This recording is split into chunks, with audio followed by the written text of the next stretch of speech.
Hi everybody, this is Boog S Reviews, and today I'm going to be doing an unboxing and review on the NECA Chucky TV series Good Guy Blind Box action figures.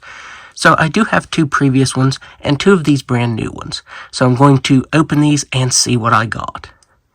So here is the first Good Guy box. You can see where it says collect them all. I love the box on this. There is the bottom.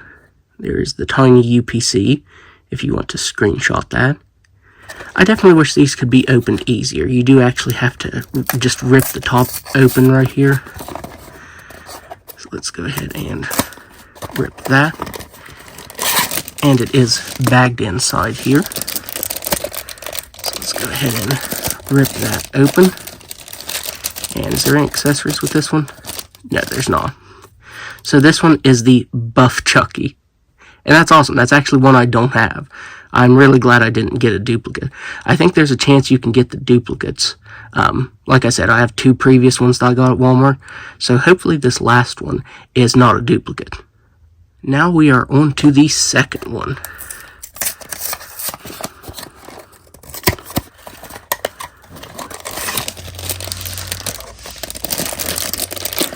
Let's see what this one is. And I got a duplicate. Okay, so that's unfortunate. So now I have two of the Buff Chuckies. I was hoping that wouldn't happen, especially not on camera while I'm filming this. So yeah, I guess I got my first duplicate on camera. So before I review this figure, I did want to say that he does actually come with this knife here. And one thing I've had a problem with all of these blind box Chucky figures that come with an accessory is they're sticking in the package. And not like just actually being stuck, like I have to rip them out of the package. You can see where the knife was actually stuck to the bag. So I don't know if maybe the paint wasn't all the way dry when they inserted this batch into the blind bags. But yeah, don't be like me and just about throw the accessories away because they're really stuck in the baggie there. So now, let's go ahead and take a look at this head sculpt. So taking a look at the head sculpt, I believe this is just the Yelling Chucky head sculpt from the Christmas Chucky reused. The details look exactly the same to me. Of course, the paint is pretty different here. But yeah, I think the sculpt is the same. The sculpt of the hair definitely looks the same. But the colors are more vibrant than on the previous Chucky figures. So this was the first Ultimate that we got from the TV show. I think the hair and the face, or the skin tone I should say, is a lot more vibrant, and I like it a lot better on this one. Having him next to this Ultimate version, you can see that the skin tone kind of has like a grayish tint to it, and the hair's not quite as vibrant. So yeah, I really like the skin tone and the colors on this one more. The blues are also a little bit more vibrant on this one. It's kind of hard to tell, but they're just slightly more vibrant. There is a wash to the hair on this Buff Chucky figure, but for some reason the wash that they used, which I think is like a brownish color, is really glossy. So his hair really glistens when you have the light on it. Not quite sure why they did that. So far this Buff Chucky figure uses the most new parts out of all the blind box figures that I have. You can see that he uses new upper arms from where the shirt is ripped where he's buff, a new torso piece where his shirt is also ripped, and then the new overlay piece where the coveralls are kind of draped over him like that. So yeah, you actually get a bunch of new parts on this figure, and I really like that. I especially love the way they sculpted the sweater here. You can actually see how it looks like it's fraying. Unfortunately, they did leave it skin tone. They didn't paint the edges all the way on. But I do love the sculpt of that. It really does look like material fraying on the edges. That's really about all to go over with this figure. I did want to say they did paint the joints on right here, the pattern on his coveralls. They did actually paint that on there. I feel like that'll definitely chip away those I post the figure around. You can see that the paint here on the elbow joints started to chip away too.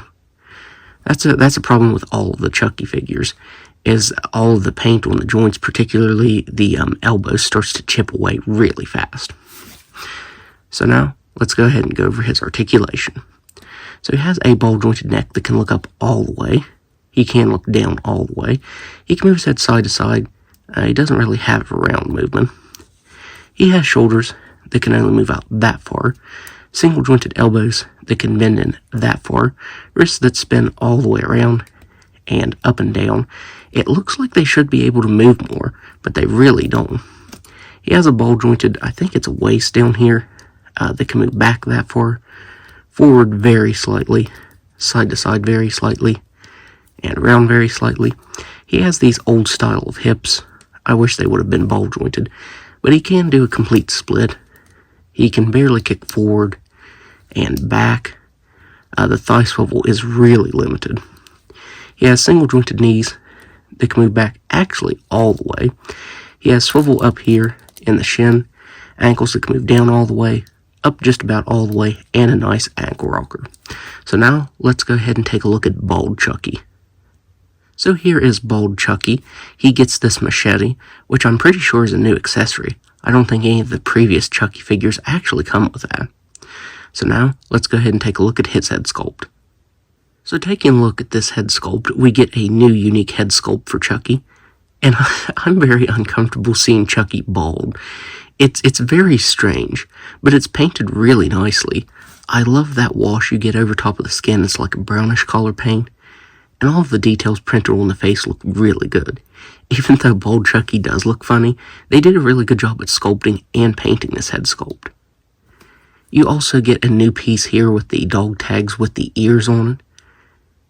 I wish it would have been painted better, though. You can see that the whole thing is cast in silver like the dog tags. And you can see some of the silver actually showing through on the ears. You can see there's also like a rope back here holding them together.